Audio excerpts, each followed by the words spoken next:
Hi, we're here again counting down the days till Christmas, and we're answering one question a day. That's it. And I've got a question from some of your newsletter followers. Okay. This is an interesting question. I think a lot of people want to know how many books will there be in each series when you're done? So, I'll put this up with a caveat.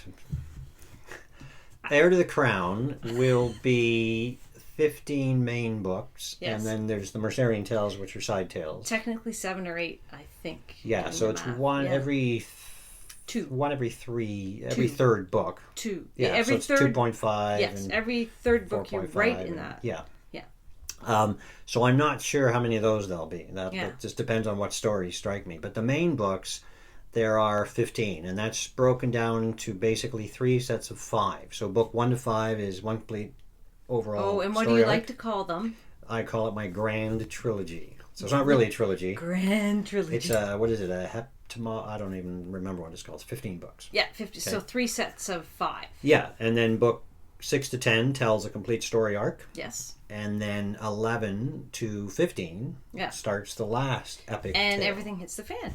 Everything hits the fan, and it actually ties into the other series as well. Yeah. Now, the other series, if we look at the Frozen Flame, I had originally intended to do 6 books, but that has expanded to 8, and that will be a complete end to that series with a Okay. finale that ends the story. And that will be the first series you finish, which Yes. will be finished early 2024. Yes, that's correct. I schedule it, so I know. That's right. You're the one doing scheduling. Yes, it will be done. Yes, that's not to say the characters won't return in some form, Yeah. but their story arc will be done Yeah. at that point. And I do Okay. have in mind some future tales Yes, I know. that could You continue tease from me with them, you meanie. that. And then Power Ascending will be 8 books in total. Okay. So after Temple Commander, we have Warrior Prince, Temple General, and then Warrior King is the last one in the series. Gave it away. I gave it Yeah. away, yeah. So, and I'm going to follow up with this, another follow-up question, which doesn't count of the 25 questions. It leads off the question of today, is how are they crossover? So all your series are in the same They're all world. the same. Yes, they're all in the same Not world. even universe, same world. Correct. But what about crossovers? Because so far the characters haven't really crossed over. So what you get is they're in. Let's see. I gotta make sure I get my books right. In Heart of the Crown, Yes.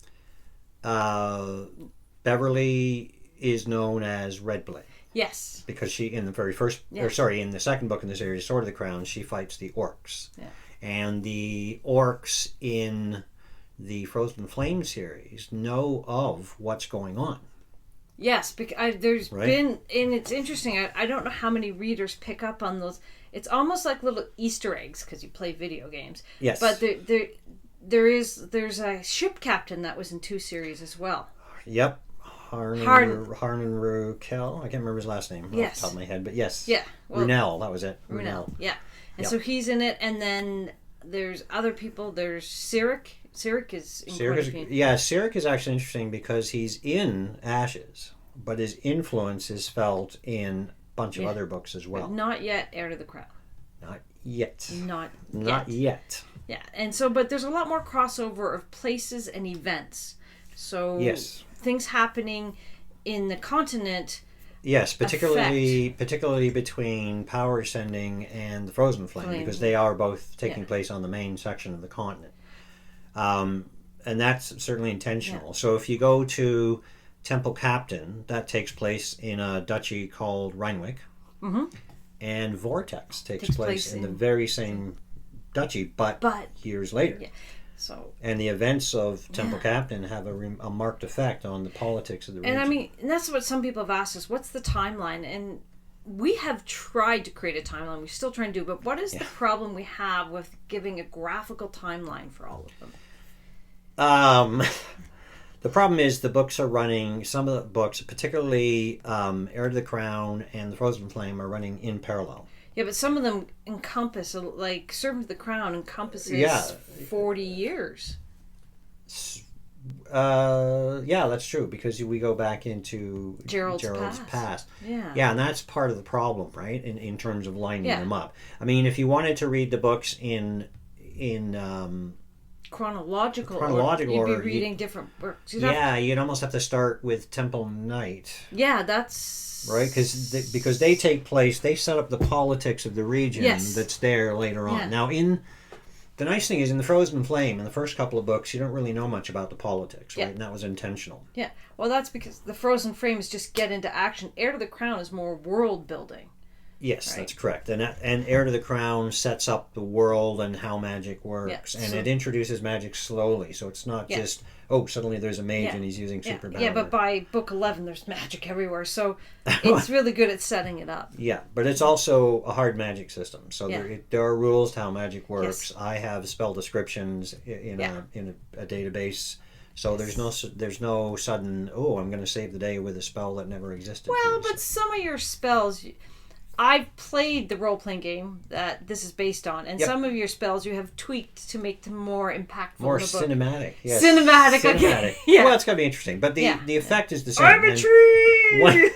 one of the most important things that I did when adapting for a book is I didn't want magic to be overpowering, because Yes. you don't want magic to be the central character. No, it's a supporting character. Right, and so I made it very clear early on that magic is deadly against individuals, but against an army, it's almost nothing.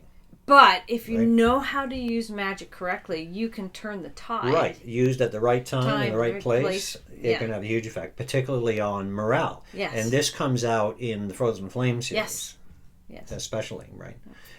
In Heir to the Crown, there is a little bit of magic in the battles, but the battles are more about Gerald using his tactics and strategy to win the day. It's interesting that you're so many books into each series, yet they still have their own flavor.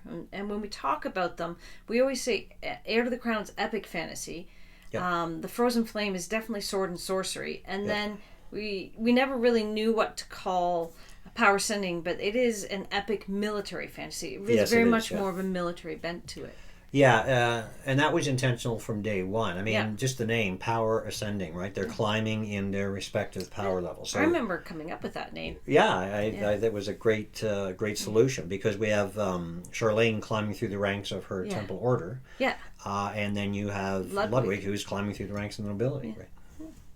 Anything else you want to add? I think that's enough for now. Okay.